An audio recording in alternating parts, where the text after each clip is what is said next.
Contrary to Jeremy's speech, this is actually going to be all about me. So, just so you're aware. So, good evening. And before I begin, I want you all to know that true to form, this will be a speech and not a quick toast.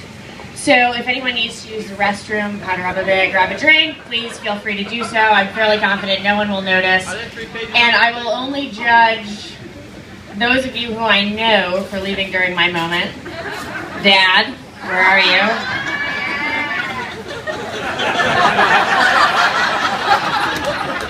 I love you too. It's not my day. For those of you who don't know me, I'm Carrie, and I am the bride's sister. So first, I just want to say how excited I am to be here celebrating Laura and Chris's wedding. I also want to say that I'm especially flattered that Laura asked me to be her maid of honor, because as many of you know, not only are we incredibly bonded sisters, but as the type A attention-seeking older child, it's extremely hard for me not to be noticed for an entire night. So when Laura asked if I would hold this very special role, I of course said yes, on the condition that I didn't need to do anything whatsoever that required actual help or planning, and began thinking of how I could really shine during my 5 minutes of fame. And then I realized something. I realized how hard this job was. I mean, I get a grand total of 300 seconds to be noticed, and I have to use that time talking about somebody else. Are you kidding me? Let's take a moment, though, to acknowledge the bride. Doesn't she look ravishing? I mean, she looks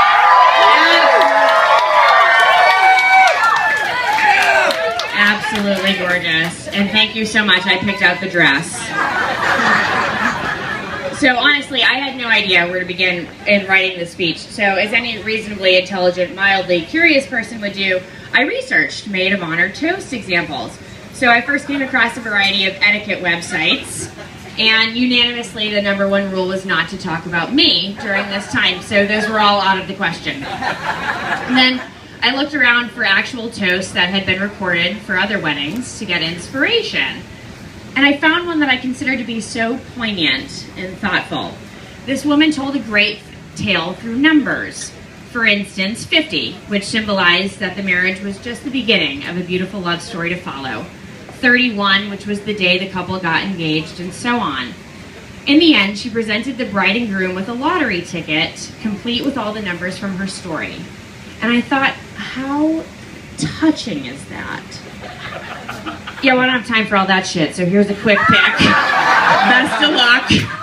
Moving on. So, some of you may not know this, but I am responsible for Laura coming into this world.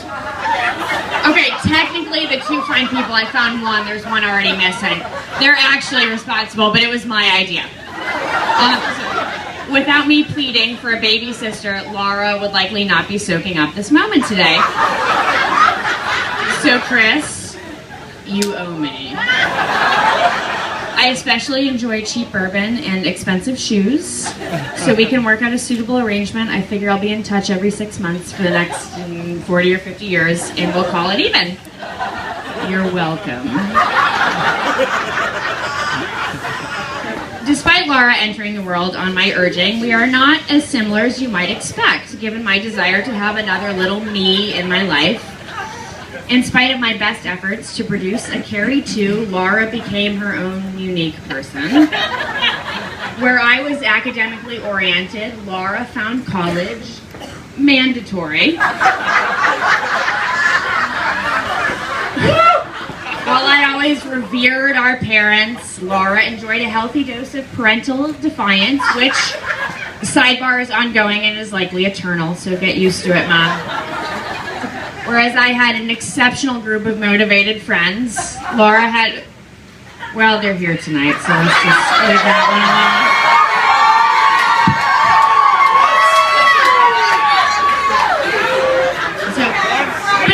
I slowly came to realize that maybe, just maybe, Laura being her own individual wasn't a bad thing. Which led me to consider all the things that Laura has taught me in life. Laura has an impeccable sense of fashion. From her, I learned to dress less masculine. Thank you. She taught me to rebel in small strokes, convincingly and without regret. She taught me that there are times in life when we must celebrate mediocrity. More than anything, she taught me humility. When I was a junior and Laura was in the 7th grade, we shared the same high school building and would occasionally pass one another in the hallway.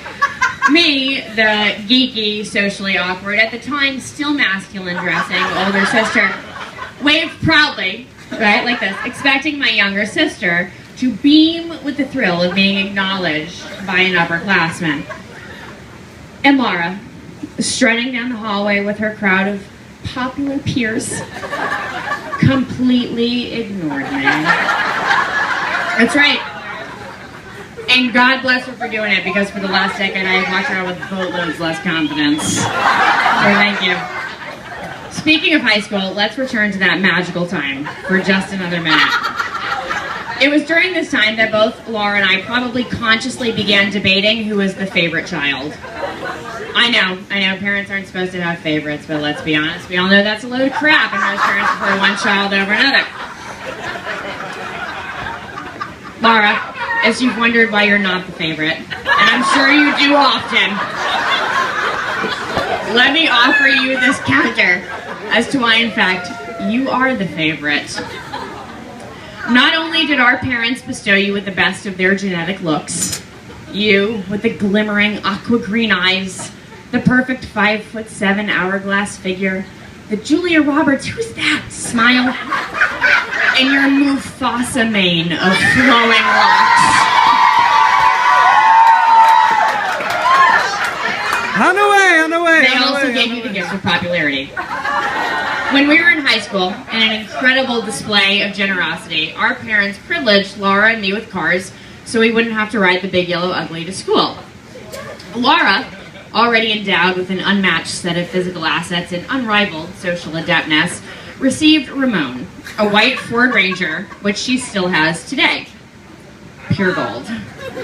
I, on the other hand, received Martha, a Ford station wagon. Yep. My sister continues to cruise downtown in a sexy little pickup, snagging the sweet catch along the way. And I putzed around in a hunter green hatchback perfect for a lesbian soccer mom. So, while I had to overcome my already innate tendencies of low emotional intelligence and lack of social skills, trying to flag down guys in the wagon, you got a few legs up as our parents paved the sunset lit road to your success. So you tell me who the favorite is. But anyway, back to our differences. I tend to make decisions carefully, with a lot of deliberation. Laura, on the other hand, follows her heart. She knows what she wants, and she will ruthlessly pursue whatever she's searching for until it can no longer run away. Take Chris, for example. Within 5 minutes of meeting Chris, Laura knew he was the one. And 8 minutes later, here we are at their wedding. I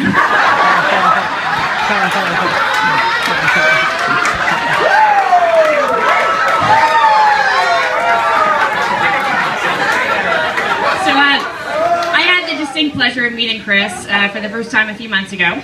He was the most wonderful, caring, funny guy. Of course, I was drinking, so I tend to find most people wonderful, caring, and funny. So who knows what impression I would have had were I sober. So let's just go with that. So Chris is a captain in intelligence in the Marine Corps. So I'd like to take a minute to thank you for your service. I don't know what kind of...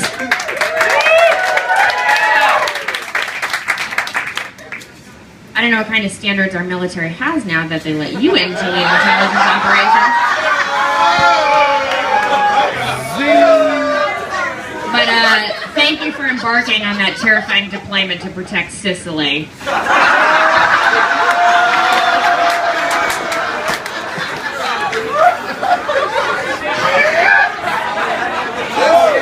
I'm sure the fine people of those sleepy hilltop villages thank you for your sacrifice. But just so you know, Chris, while you were off gallivanting, claiming you're saving the world, where really you're gorging on pasta and wine, my sister was here. finishing her college education. Yeah, I'm walking into you. Building a home and working 2 jobs. It was just sweat and tears, sweat and tears. And you come back home and all you can offer her is the gift of marriage to you. And she accepted. So to that I say, well played, sir. So, to my beautiful, spirited, sassy, hardworking, loyal, hilarious, energetic, honest, rebellious, successful, amazing sister, and to what's his name. Savor this night and all to come. I can't wait for 20 years from now when we can get together and celebrate your marriage, and the moment when my children will ignore your hatchback driving kids in the hallway. To Laura and Chris.